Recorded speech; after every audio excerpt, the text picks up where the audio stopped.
there is a need to honestly educate as to exactly what it is that we're talking about. I am a fan of the, even though I understand that it was imperfect, the Race and Reconciliation Commission that South Africa had. Again, I know that it was imperfect, didn't do everything that it was supposed to do, but I think the idea is important.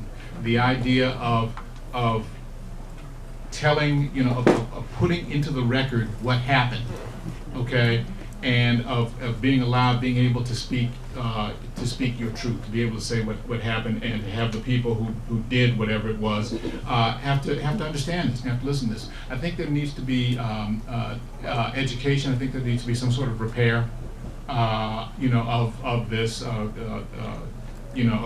what was done.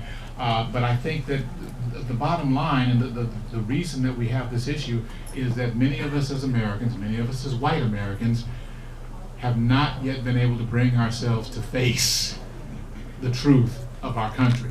I was just reading on Twitter today where some lady gave a plantation a 2-star review on Yelp, complaining that she was upset because a tour guide insisted on talking about the slaves who worked the plantation.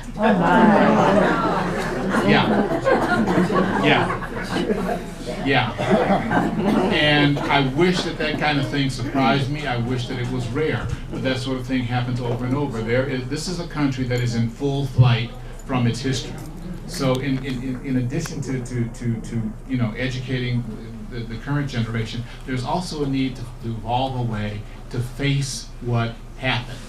And I think if you're black, it's difficult to face what happened without anger. If you're white, it's difficult to face what happened without guilt. Yeah. Okay? Yeah. But the bottom line is, if we could ever get pushed through anger and guilt, what would we find on the other side? That's the question that has never been answered. White people don't want to deal with this. I get it. You don't want anything that makes you feel guilty, you're going to resent. I don't need your guilt. I truly and honestly don't need your guilt, but I do need your comprehension. I do need you not to say stupid things. Like the person on Twitter, maybe I should get off Twitter. The person on Twitter who said to me, black people have been free for 150 years, what's the problem? And this is the kind of thing that makes you just want to bang your head against a brick wall until it's bloody. Have you, but your head, not the wall. Have you not read any, do you not understand anything of this country? Are you that ignorant? Yeah. Tucker Carlson, I know, everybody's favorite newsman. Tucker Carlson saying that white supremacy is a hoax. John Voight issuing a video that says that racism has been solved long ago. Really?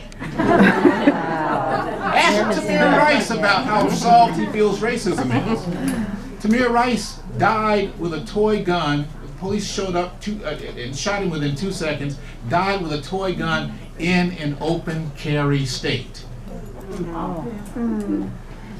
So we've got to reach a point where people stop, where people accept what this country is, all of what this country is, and stop saying stupid stuff.